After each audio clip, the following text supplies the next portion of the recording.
Gue itu nanti hal-hal seperti ngomongin polusi udara, ngomongin energi terbarukan, karena itu adalah future kita, kan ngomongin masa depan kita. Kalau misalnya yang tua-tua nggak terlalu peduli dengan itu ya, karena kan juga umurnya udah, iya kan? Kita ngomongin generasi emas 2045, siapa yang diuntungkan? Kita, generasi Z, right? Terus kalau kemarin nggak diomongin, akhirnya dia bukan representatif dari kita lagi, karena berarti dia nggak peduli dong dengan kita. Kalau akhirnya dia menjunjung gimmick. Debat itu orang ofensif, defensif. Kemarin gue lihat dia kebanyakan defensif, sama seperti sebelumnya dengan pasangannya dia. Defensif. Nah kalau misalnya defensif terus, akhirnya kita pertanyakan, ini karena program lo nggak bagus, lo nya nggak pede dengan program lo sendiri, lo nya nggak pede jawab, apa gimana? Akhirnya dia memainkan defensif, yaitu dengan apa? Dialihkanlah kita dengan gimmick, dialihkanlah kita dengan yang penting gue yang diomongin sama orang-orang. Dengan gimmick-gimmick gue itu. Karena gini ya, kalau ngomongin politikus muda, ngomongin leader muda, kita kan pasti ngelihat contoh-contoh yang udah pernah ada. Di luar negeri aja contohnya, sekarang yang diangkat Prime Minister Prancis, umurnya masih muda kan? 34 tahun. Tapi kalau dilihat background pendidikannya, dia punya Masters in Public Affairs. Dia sudah di politik dari tahun 2006. Dia sendiri, walaupun ada privilege, memang iya kita bilang ada privilege, tapi dia juga masih merintis. Bukan pewaris, sarkas banget ya. Dan itu akhirnya kita ngelihat personality dia yang aslinya kayak bagaimana kan. Kalau misalnya, kalau misalnya kita ngelihat orang, itu bukan hanya dari IQ-nya aja, tapi juga dari EQ, yaitu emotional intelligence. Dan itu lebih penting, emotional intelligence, saat kita ngomongin seorang leader. Karena kemampuan leadership itu datangnya dari mana? Dari emotional intelligence. Kemampuan dia untuk membuat keputusan, kemampuan dia untuk berpikir jernih, kemampuan dia untuk mengontrol emosi. Kita nggak lihat itu kemarin. Kemampuan untuk empati ya. Exactly. Ya gimana caranya dia mau peduli sama rakyat kalau dia sendiri di debat cawapres, dia akhirnya mementingkan spotlight di dia. Contohnya aja yang pas dia ngomongin yellow vest. Ya itu kan jadi salah contoh kan. Yellow vest itu sebenarnya kurang tepat ya kalau dia bilang contohnya greenflation itu adalah yellow vest. Karena yellow vest movement atau mereka bilangnya gilets jaunes itu adalah suatu movement yang dibikin karena pemerintah Prancis itu mulai menerapkan pajak yang tidak menguntungkan rakyat biasa dan bansosnya mulai di-cut. Istilahnya bansos lah kalau di kita. Nah, akhirnya the rich get richer, the poor get poorer. Nah, yang terakhir dia memang ada memajakkan bahan bakar, tapi itu adalah last straw. Hal terakhir yang dilakukan. Pertamanya itu karena bansos yang di-cut ini. Jadi dia sebenarnya tidak tepat untuk itu yellow vest movement.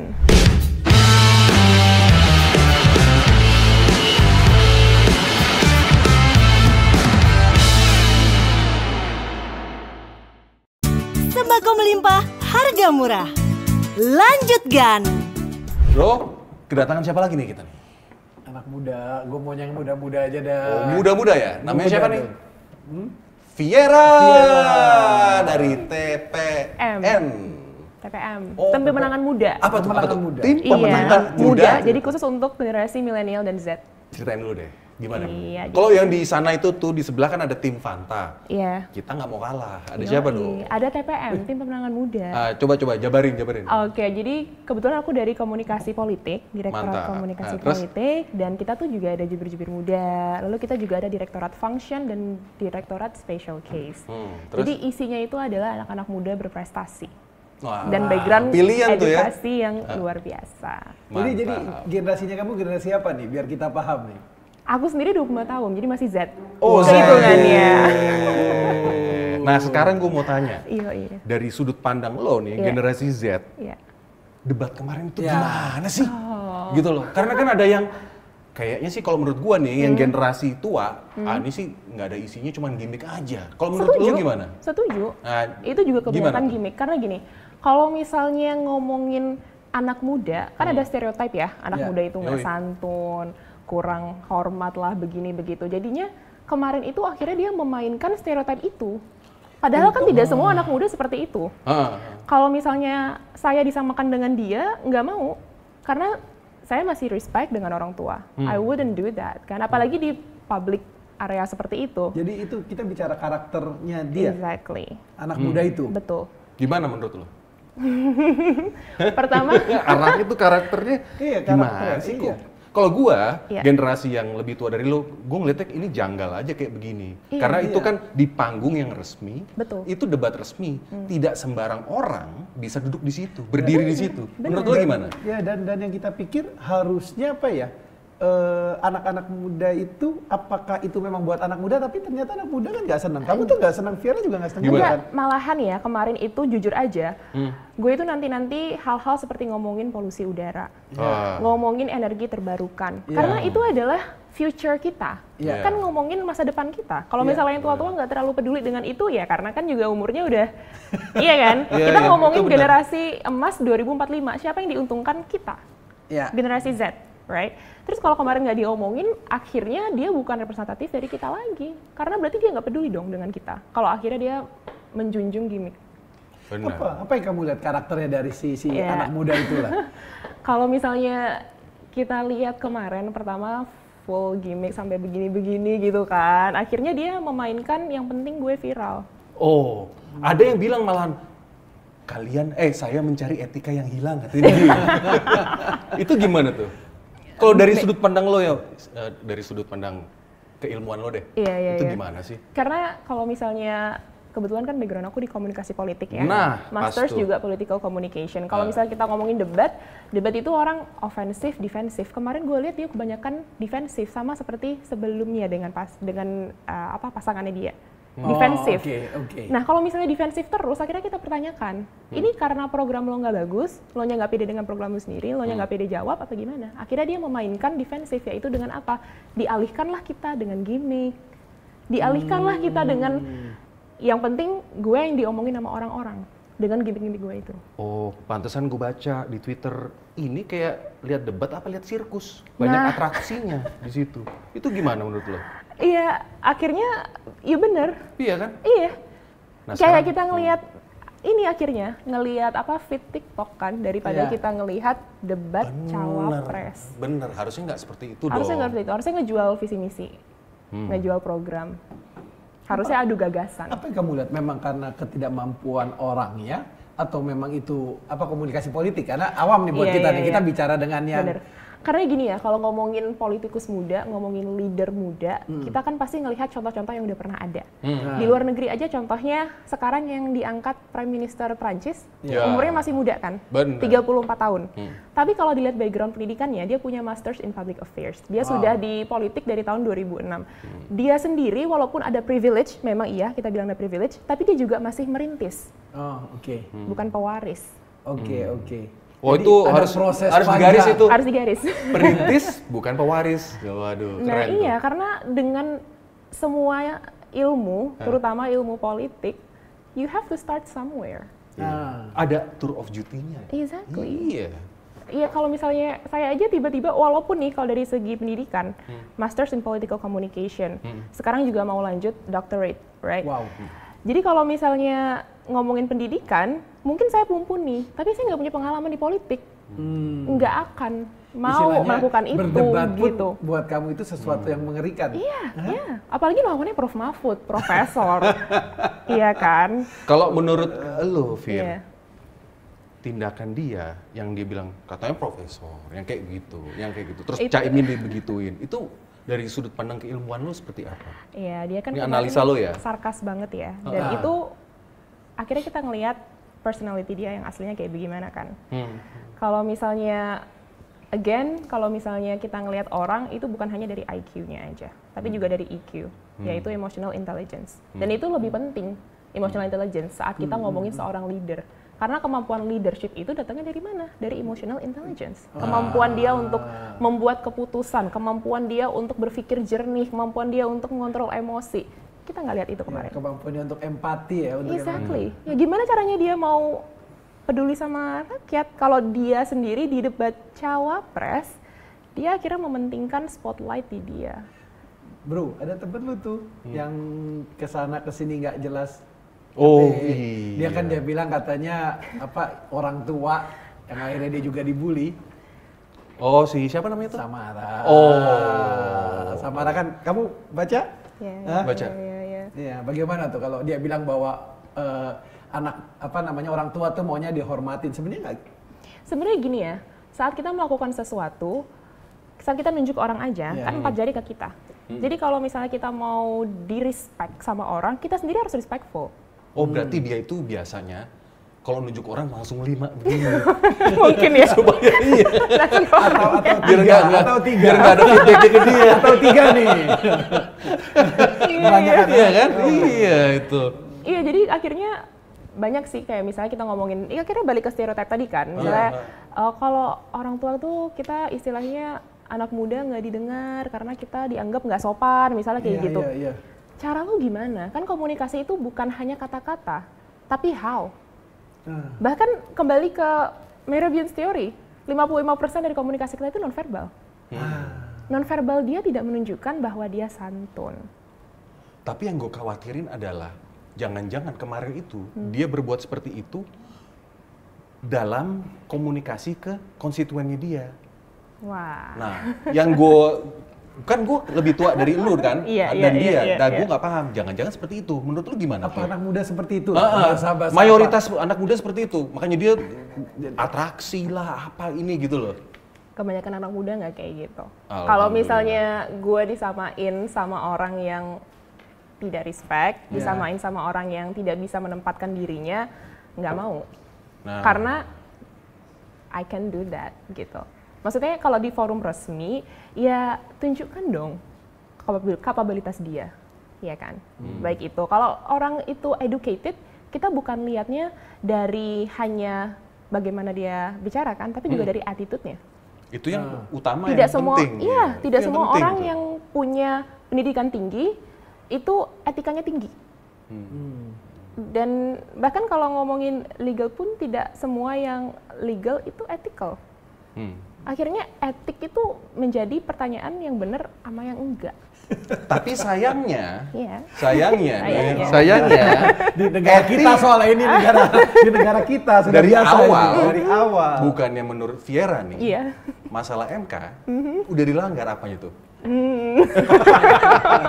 Ini kan belak-belakan. Iya benar. Itu kan udah menunjukkan akhirnya bahwa ya kita lihat ada etiknya aja dari awal udah destroy gitu. Iya kan? Ya akhirnya walaupun akhirnya legal tapi itu tidak ethical.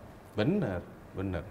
Tapi komunikasi apa yang mau ditunjukin setelah itu? Jabat tangannya pun nunduk-nunduk, kelihatan. Iya itu kan. Kalau ibarat gue pemain sepak bola, gue tackle dulu yang keras, abis itu dia kesakitan cedera, sembari gue deketin, gue minta maaf. Iya, karena regrets kan selalu datangnya belakangan. Yang kita lihat mungkin regret pas dia atau pola itu kalau menurut lo? Kalau kita lihat kemarin yang dia begini-begini segala macam, itu kok kayak refleks ya, kayak emang dia begitu gitu. Dan itu refleks itu yang akhirnya kita lihat bahwa oh emang orangnya begini nih. Pattern. Waktu debat lo kan pasti nobar kan sama anak-anak seumuran lo, segenerasi lo. Pada saat itu tuh ada kejadian sirkus begitu. Lo dan teman-teman lo spontan apa tuh? Kita gas, kita kayak shock. Jujur pertama kali reaksi karena waktu itu kemarin sama jubir-jubir muda. Kebetulan. Ceritain dong.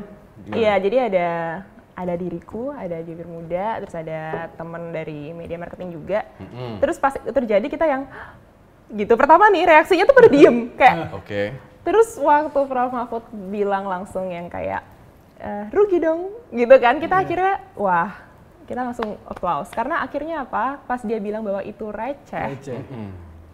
Emang butuhnya dijawabnya seperti itu, bahwa itu receh. Bener, kalau menurut gue Prof Mahfud itu nggak mau menari di genderang dia kan? Iya kan? Buat apa? Nah kita juga jangan sampai keseret sama gimmick-gimmick kayak gitu, jangan. Bener. Habis kalau kita mau bicara isi dari debat itu, apa yang dia jawab gimana menurut kamu? Kamu yang lebih ngerti itu kan? Apa? Contohnya aja yang pas dia ngomongin yellow vest. Ya itu kan jadi salah contoh kan. Yellow vest itu sebenarnya kurang tepat ya kalau dia bilang contohnya greenflation itu adalah yellow vest. Karena yellow vest movement atau mereka bilangnya gilets jaunes itu adalah suatu movement yang dibikin karena pemerintah Prancis itu mulai menerapkan pajak yang tidak menguntungkan rakyat biasa dan bansosnya mulai di-cut. Istilahnya bansos lah kalau di kita. Nah, akhirnya the rich get richer, the poor get poorer. Nah, yang terakhir dia memang ada memajakkan bahan bakar, tapi itu adalah last straw.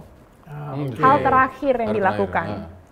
Pertamanya itu karena bansos yang di-cut ini. Jadi dia sebenarnya tidak tepat untuk itu Yellow Vest Movement. Dia ini kalau bapaknya presiden udah calon nih Sing. Sayang aja bapaknya dia nggak presiden. Sayang aja gitu.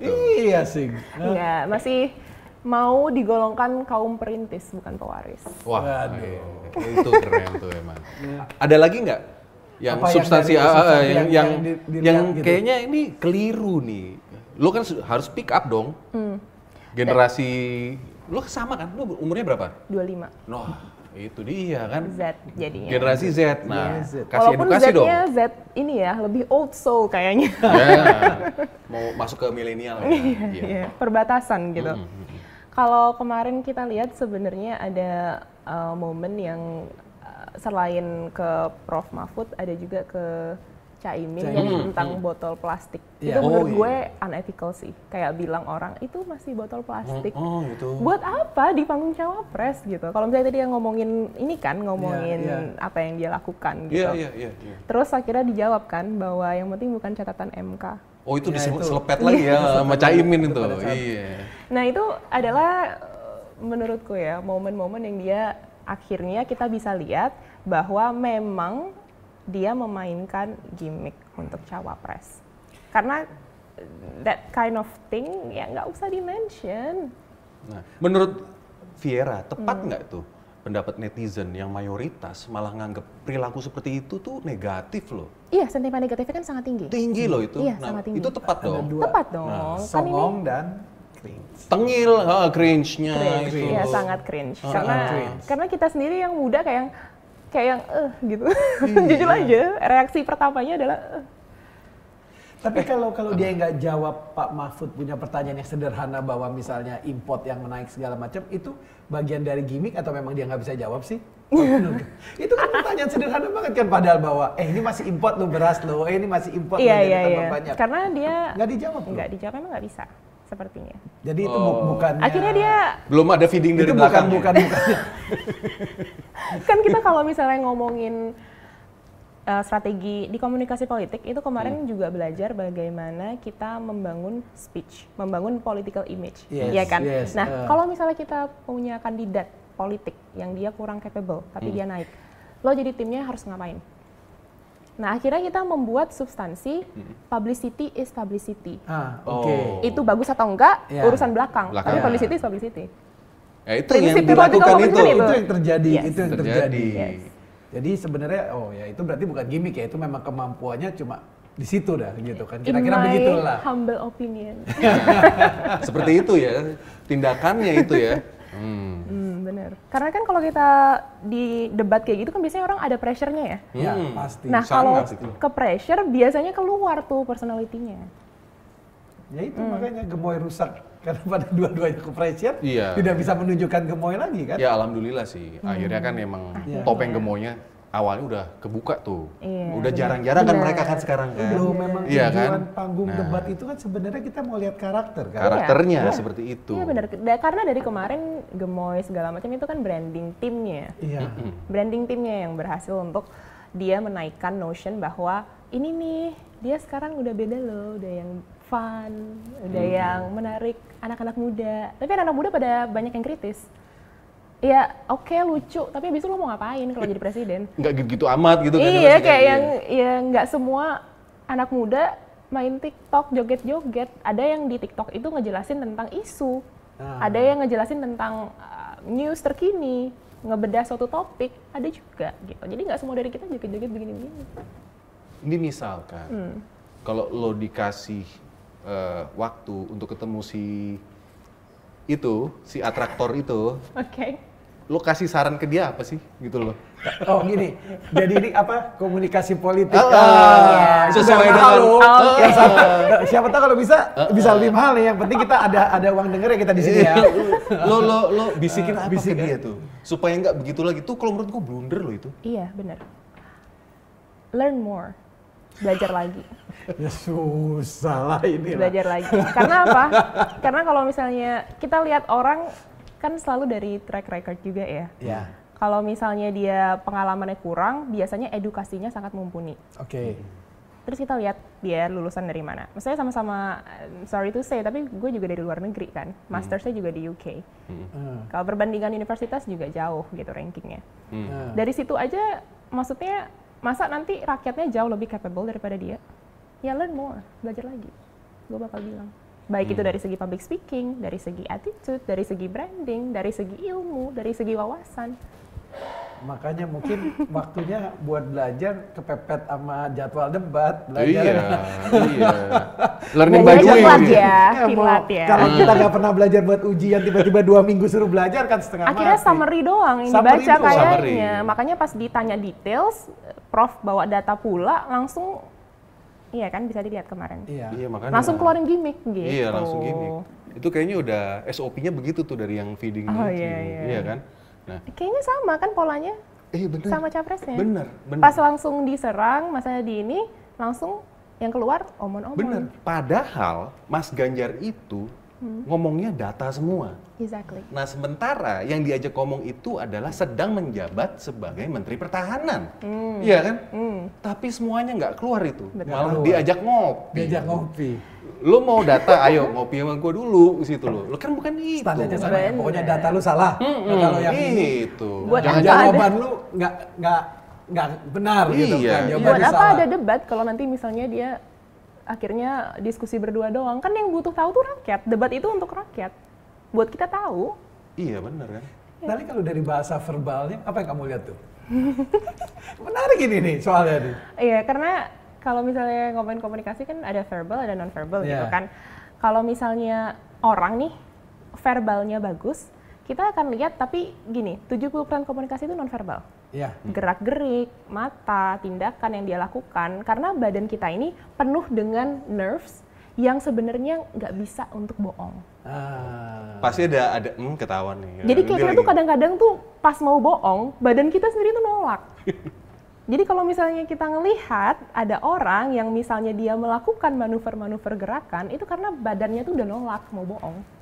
Dan itu makanya banyak orang yang bilang itu terlihat banget pada saat debat kemarin kan sebenarnya kan. Iya. Pantesan ada capres, ada yang kalau waktu debat ya, ada yang melet lidah lah. Iya kan, terus abis itu ada yang begitu ya kan? Iya. Sorry ya yang gitu-gitu. Karena itu salah satu manuver, karena badan kita itu sebenarnya itu, right? Nggak suka, psychologically seperti itu. Yang menarik itu adalah sama Prof Mahfud itu, yang nyentil-nyentil dikit food estate. Nah, kalau dari TPN tuh gimana tuh, menurut lo? Sebenarnya itu adalah salah satu case yang sangat perlu dipertanyakan, karena negara ruginya kan, iya kan? Dan dia sebagai yang inisiator, itu harusnya bisa menjawab tentang itu, tapi dia malah bilang itu it's a good thing gitu kan, dia intinya pada bilang jawabannya si mungkin emang it's a good thing karena apa? Dia nanam apa namanya? Singkong keluarnya jagung. Mana di polybag kan? Mana jagungnya di polybag terus kecil-kecil. Jadi itu sebenarnya, dan itu pas pertama singkong gagal dikasih jagung, itu kan keluar lagi dana negara. Iya. Sampai 54 M kalau nggak salah. Keluar lagi dana. Berarti kan ya rugi dong. Rugi. Ya benar kata Prof, rugi dong. Hanya di Indonesia katanya, gue baca-baca di Twitter tuh banyak banget bro, dia bilang biar kalau nanti ada drone yang lihat itu tuh bagus tumbuh jagung, padahal itu polybag semua kayak begitu. Iya kan? Iya. Dan itu kayak jadinya bertanya, kok nggak research dulu? Kok nggak kasih ke orang yang tepat? Kementerian Agraria ada, yang menangani agraria tuh ada khusus, orang-orang ahlinya, expertnya ada. Kenapa nggak ke mereka? Iya kan? Benar. Itu dia yang tanya-tanya besar ya. Iya, banyak kok rakyat kita yang udah pintar yang akan mempertanyakan hal itu. Ya sayangnya kayaknya karena sebagian lagi condong misalnya nih, kan ada memang yang dibawa, ada yang terlalu patron klien ya. Kalau Indonesia kan selalu sosok kan, tokoh kan. Tokoh. Kalau udah suka sama orang, apapun perbuatannya dia kadang tuh dimaafkan kalau menurut gua. Nah, menurut lo gimana? Wah, tapi kalau pandangan-pandangan anak muda tuh gimana sih? Gini ya, anak muda itu kan sekarang kita lagi ngebahas toxic relationship, ya kan? Coba terangin ke kita generasi yang nggak paham tuh toxic gimana? Relationship itu kan pas kita misalnya sama orang yang dia tuh toxic banget, red flag gitu kan. Nah, iya itu. Maksudnya toxic gitu kan. Misalnya dia udah ngelakuin sekali nih, misalnya dia udah bohong atau enggak dia misalnya cheated gitu kan. Itu otomatis dia toxic gitu. Tapi anak muda tuh udah mulai nih, karena kita udah mengenal toxic relationship, akhirnya kita juga bisa bilang bahwa oh ini orang toxic banget nih, ini orang toxic banget nih. Pas kita lihat tokoh pun akhirnya seperti itu. Kita lihat, kan anak muda bisa lihat kan, dia ngapain, keputusannya ngapain, terus dia ngelakuin apa aja, manuvernya seperti apa, kita bisa bilang bahwa oh itu toxic behavior. Jadi anak muda sendiri akan ngerti kok mana yang toxic, mana yang enggak. Mudah-mudahan anak muda di negara gua Konoha paham itu, karena di Konoha padahal udah jelas-jelasan bilang begini, tau nggak? Oh enggak, saya nggak mau maju jadi cawapres, saya masih begini. Tiba-tiba nggak lama dia maju. Kalau di Konoha begitu. Oh begitu. Tapi di Konoha begitu. Di Konoha begitu. Kalau di negara lo gimana tuh? Karena ada apa? Karena ada omnya apa gimana? Iya sih. Pamannya apa? Pamanku Usman katanya gitu. Tapi minimal di negara dia kan anak-anak mudanya nggak seperti kita kan, anak-anak mudanya kan pengennya kan gitu. Mudah-mudahan makanya lo kasih pencerahan dong. Kalau aku sih masih menarik tuh bahasa-bahasa verbal ya tuh kan, banyak sekali di sana yang bisa dibahas tuh kan.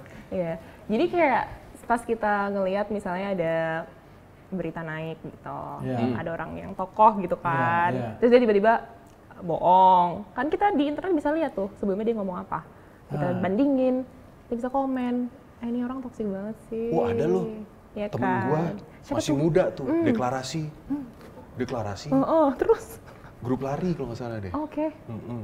Dukung salah satu paslon. Oke. Nggak lama, dia jadi jubir paslon lawannya. Menurut lo gimana tuh kalau anak-anak muda kayak begitu tuh? Emangnya masih muda? Dia lumayan masih muda loh. Atau TPM tim pemenang lebih muda dari cawapres. Masa sih? Iya, muda dia. Tapi jangan dicontoh ya yang muda kayak gitu ya, jangan ya. Yeah. Itu gimana? Bukannya anak muda itu walaupun lo terjun di politik, lo harus konsisten, itu yang paling utama ya. Kalau menurut lo gimana tuh? Karena kalau menurut gue sih kayak kita semua tuh masing-masing individu punya moral kompas. Nah, itu. Nah, moral kompas ini sebenarnya kita bisa lihat dari background, edukasi, banyak banget hal yang menentukan moral kompas kita. Jadi, moral kompas itu bukan ditentukan dari usia kalau menurut gue. Jadi mau dia muda, mau dia tua pun, kalau moral kompasnya udah nggak pas, dia akan ngelakuin hal-hal yang menurut kita unethical. Dan tidak etik lagi, kembali lagi. Exactly. Tidak etik lagi sih. Berawal dari moral kompas itu, nggak peduli usianya. Karena yang tua belum tentu dia wise. Belum tentu bijak. Kalau di Konoha beda lagi. Gimana tuh? Maju tak gentar, membela yang kontrak. Oke, jadi... Kalau di sini enggak ya? Di negara lo enggak? Dengar-dengar sih gitu ya, tergantung. Oh sama aja dong Win. Dengar-dengar kayak tergantung berapa ininya kan, tawarannya kan. Oh gitu. Malah ada tuh di meme-meme tuh mau lewat jalur mana? Gitu, jalur A atau jalur B begitu. Nyari kerja di negara gue aja nih, ya kan? Ditanya dulu koneksinya siapa lah. Orda. Waduh, Orda lagi. Lah kan contohnya kalau di negara kita yang ngasih contoh aja pamanku kan. Ini jadi negaranya sama ya? Bagaimana? Sama. Beda. Kalau kita paman yang ngasih contoh. Kalau di Konoha atau hampir sama kayak Wakanda kerajaan. Hampir. Kalau di negara lo enggak kan? Sebenarnya awalnya enggak, katanya terus? Demokrasi. Katanya. Katanya. Terus? Terus lama-kelamaan, lah dia lagi. Vira, kalau kamu ngelihat kita kan cawapres ini udah 2 kali nih debat nih. Sebenarnya kamu lihat apa gitu? Kalau apa jawaban dia itu seperti hafalan atau memang ya hanya interesting. Ya, kita karena bahas gini, ini. Karena gue juga Putri Indonesia Sumber 2022. Jadi kita di training public speaking sampai akhirnya gue ambil sertifikatnya untuk coaching public speaking. Nah, kalau misalnya kita nge-coach orang public speaking, itu kita akan setel. Dia harus ngapain, dia bilang apa. Dan memang public speaking itu tentang siapa yang paling banyak latihan. Jadi sebenarnya kalau misalnya dia ada orang misalnya dia opening statementnya bagus, closing statement bagus, karena opening dan closing statement tuh bisa diatur, bisa kita coach. Karena aku juga coaching public speaking. Gitu. Iya.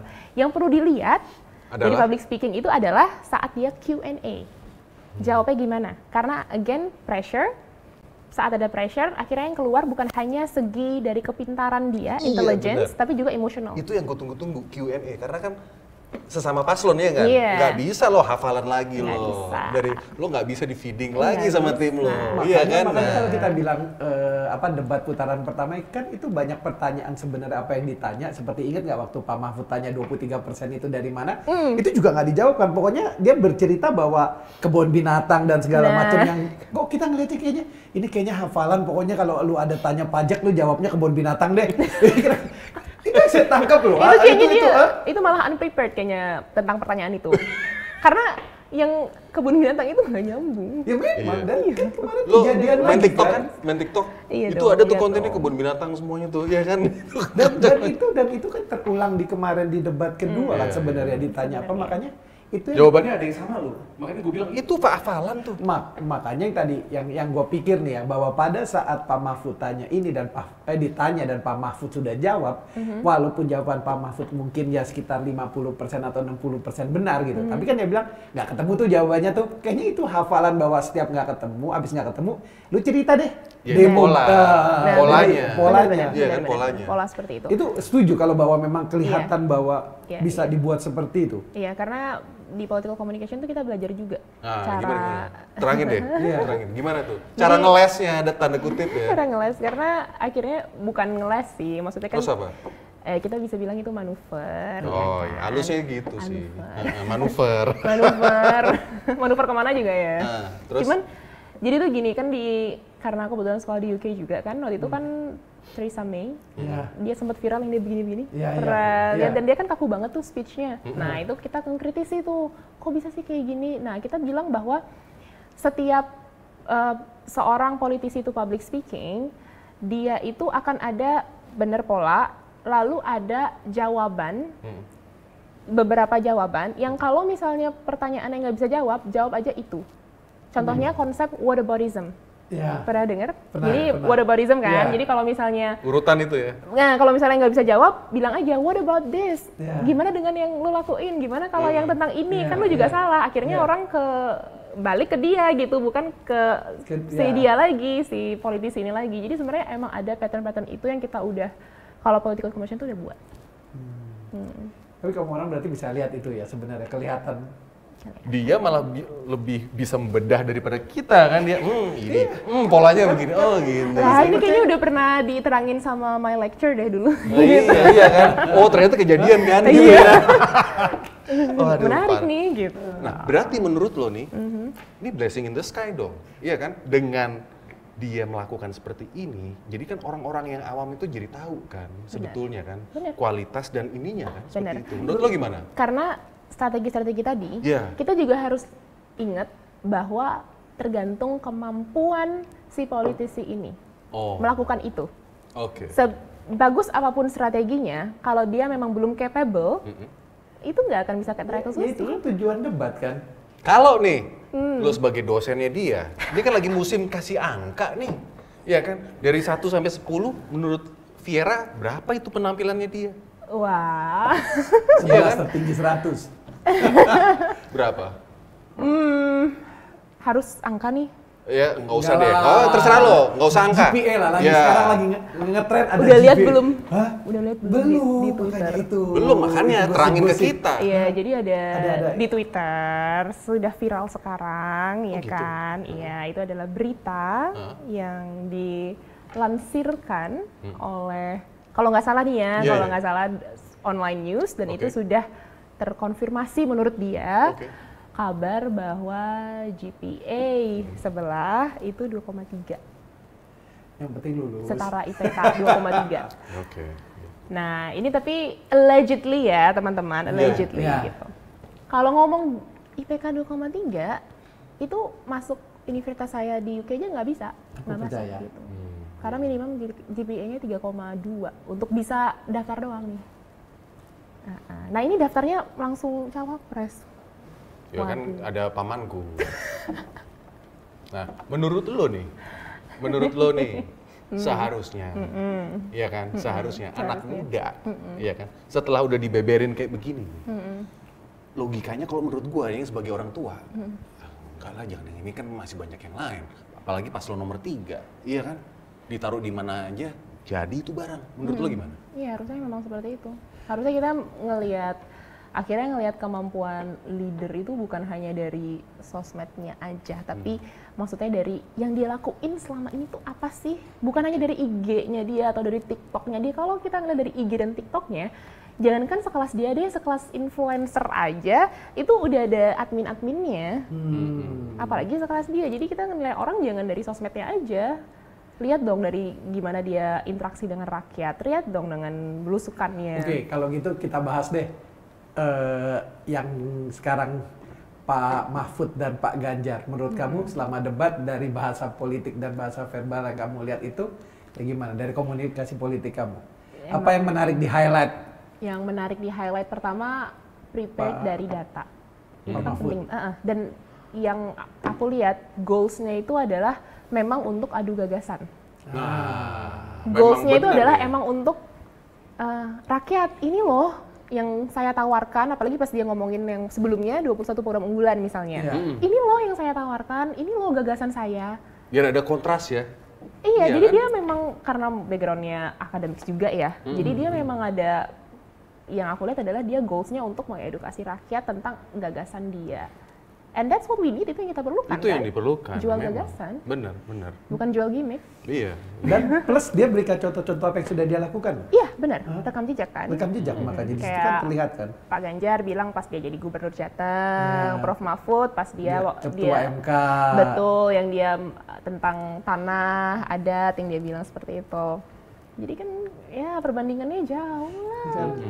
Kalau di Konoha ada lagi rekam jejaknya. Apa tuh? Rekam jejaknya Nyapres. udah berkali. Setiap buka kertas suara. Kamu berapa kali milih kamu? Baru 2 ya. Sampai ini 2 ya? Kali. Oh kalau kita udah 4 siap buka, kok dia lagi? Kok dia lagi? Kamu baru mungkin ya? Perlu dikasih piring cantik kali.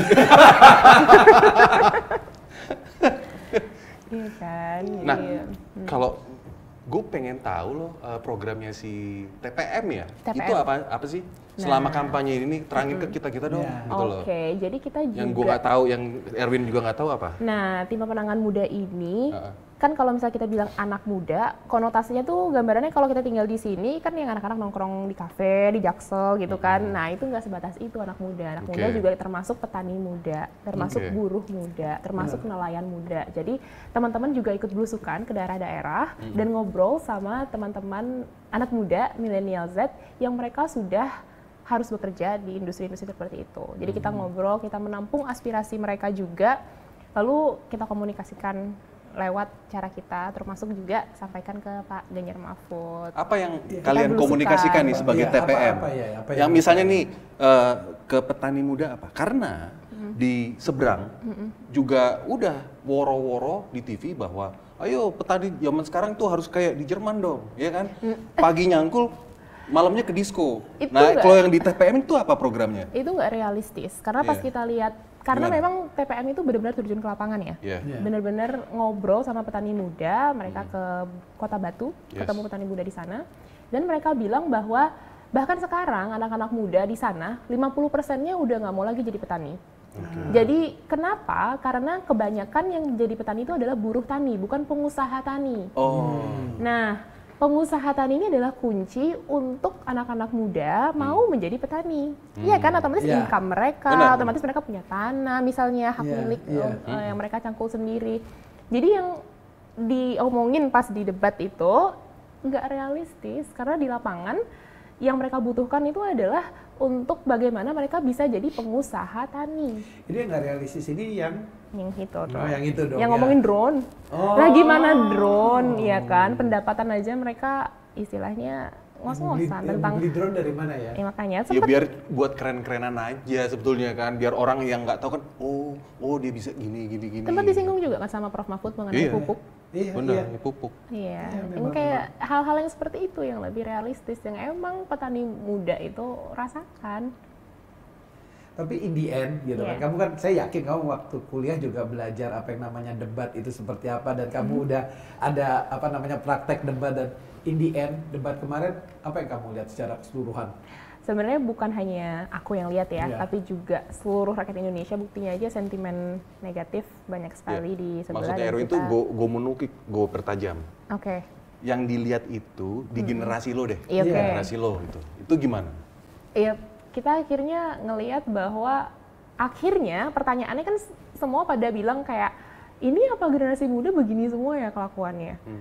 Itu yang paling nyerang kita kan itu, yang paling kita dipertanyakan gitu kan. Iya, itu termasuk gue tanya kan, makanya ini bener ini gini. Enggak, makanya kita jadi kayak capek klarifikasi bahwa enggak kok kita semua nggak kayak gitu.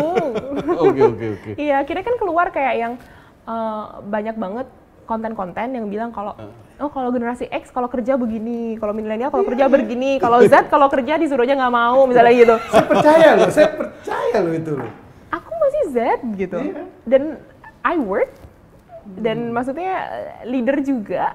Gitu. Itu kan dan jadi kayak semua begitu. Itu jadi kayak klaim sepihak loh, iya kan? Kalau lo nggak bersuara atau speak up kan ya, iya kan? Bener.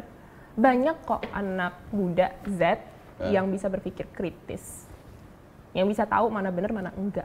Dan itu kali ya yang harus sebenarnya dikomunikasikan lagi ke teman-teman muda, bahwa pas lo lihat sesuatu jangan langsung ditelan, kritis dong, kita lihat dong maksudnya apa nih begini, maksudnya apa nih begini. Bener nggak sih kalau anak-anak generasi lo itu senangnya yang instan itu bener nggak sih Viera? Sebenarnya kan yang instan itu kan keluarnya karena kita dikit-dikit bisa Google gitu kan, dikit-dikit bisa cek di sosmed gitu. Memang akhirnya kita ada keinstanan, tapi instannya nggak sampai langsung nyapres gitu sih, langsung nyapres. Yang 2 hari jadi atau ketum gitu nggak seintens itu juga. Oh. Iya kan, nggak semua terlahir tapi dengan silver spoon. Tapi lo setuju nggak kalau misalnya ada baliho tapi begini gitu? Itu lo banget bukan? Itu generasi lo banget nggak sih? Itu sebenarnya ini nggak sih? Kayak bilang politik apa riang gembira. Riang gitu gembira, ya? santuy dan santuy. Iya, terus kayak lagunya kan oke gas. Pas digas dia langsung gimmick. Aku baru sadar. Yang riang gembira siapa sih sebenarnya? Iya kan, langsung panik gitu, langsung ngapain, langsung begini. Lah. Nggak, dia nggak santai. Iya kan? Makanya yang santai yang mana? Gue udah beberapa ikut pemilu. Ini kalau menurut gue nggak tahu gue ketuaan, ini pemilu teraneh kalau menurut gue. Emang bener teraneh. Ya, kan? Teraneh. Dan kebetulan research aku tentang polarisasi politik. Coba gimana? Dan yang paling mempolarisasi itu yang begini mainnya. Malahan ya? Malahan. Kemarin itu polarisasi politik. Waduh, ntar jadinya terlalu edukatif lagi. Apa-apa. Sedikit aja boleh. Kita gimana aja sampai muda. Gimana maksudnya gimana? Iya, kemarin itu pakai content and discourse analysis, dan itu sudah menganalisa bahwa yang pemilu kemarin itu kita sudah merujuk kepada polarisasi yang dibentuk oleh manusia, bukan polarisasi ideologi. Beda ya. Polarisasi yang dibentuk oleh orang, oleh oknum, oleh politicians, itu lebih berbahaya. Oh iya. Kenapa? Ada maksud-maksud ya? Iya, karena itu intensinya akhirnya tidak kelihatan lagi lainnya mana benar mana enggak. Dan kita lihat pattern itu terjadi lagi. Dan yang gue khawatirin apa? Efek sosmed itu. Echo chamber, ya kan? Semakin lo cari yang lo suka, bener. Itu yang di feeding tuh itu terus. Lebih gila. Lebih gila jadi lingkaran setan. Bener ya kan? Jadi, waduh, belah lo itu. Iya kan? Menurut lo gimana tuh? Bener banget. Dan itu sudah terjadi di pemilu sebelumnya. Iya kan? Polarisasi politik terjadi mainly karena menggunakan sosial media dan targeted ads. Iya. Nah, hal-hal ini kita lihat lagi di sini. Algoritmanya kan masih kayak begitu. Emang begitu jualan mereka, namanya juga kapitalis kan. Malahan, yang kita suka malah di feeding terus. Malahan kan? Sekarang seperti yang menentukan itu adalah buzzers. Oh iya. Iya kan. Kalau misalnya kita kritik sedikit, di report. Benar. Iya. TPM ngeluarin konten, kita ngeluarin konten mundurwir di TikTok, itu audionya sekarang udah off. Karena mundurwirnya kan ya gitulah ngomongin gitu kan. Itu soundnya udah off sekarang di TikTok. Berarti tapi di IG masih ada. Berarti emang suka begitu emang, karena kan soundnya ya, soundnya yang dilaporin bisa begitu, jadi off. Jadi cuman bisu aja gitu ya? Iya, jadi kita yang kayak ada tulisannya doang. Konten gue juga gitu, banyak yang report. Iya, kayak begitu tuh. Nih, gue pengen tahu nih pandangan lu buat kedepannya deh nih. Ini kan tanggal 14 bentar lagi loh ini. Iya kan? Lu jangan ngeri-ngeri gitu loh jadi. Udah, maksudnya ngeliat situasi sekarang tuh kayak yang sedih loh. Sedih ya kan? Sedih. Ada apa yang lo bisa sampai ini tanggal 14 nih, generasi lo harus ngapain? Generasi gue harus bisa milah mana yang benar, mana yang enggak. Jangan terlalu ke arus ombak. Kita tuh lagi yang namanya FOMO, pernah dengar kan? Nah, orang-orang tuh pada FOMO. Ngelihat yang lucu, ngelihat sesuatu yang viral, dia FOMO pilih yang itu. Jangan. Kita memiliki pendirian masing-masing. Google itu ada fungsinya untuk melihat, kita bisa lihat 3 hal nih. Apa itu? Pertama, rekam 3 jejak. hal apa? Oke, track record. Right? Dia pernah ngapain aja, telusuri. Yang kedua, programnya. Menguntungkan nggak buat kita generasi muda? Beneficial nggak buat kita? Terus yang ketiga, lihat personality dia. Pas dia lagi di public space, terutama pas dia lagi ke pressure. Biasanya itu ya? Iya. Tiga hal itu harus dilakukan sebelum nanti teman-teman tanggal 14 Februari milih. Udah? Itu aja? Itu dari aku. Dan jangan lupa follow TPM Ganjar Mahfud. Oke. Vira, thank you ya. Thank you. Sampai ketemu lagi sama gue Singgi dan Erwin. Ciao!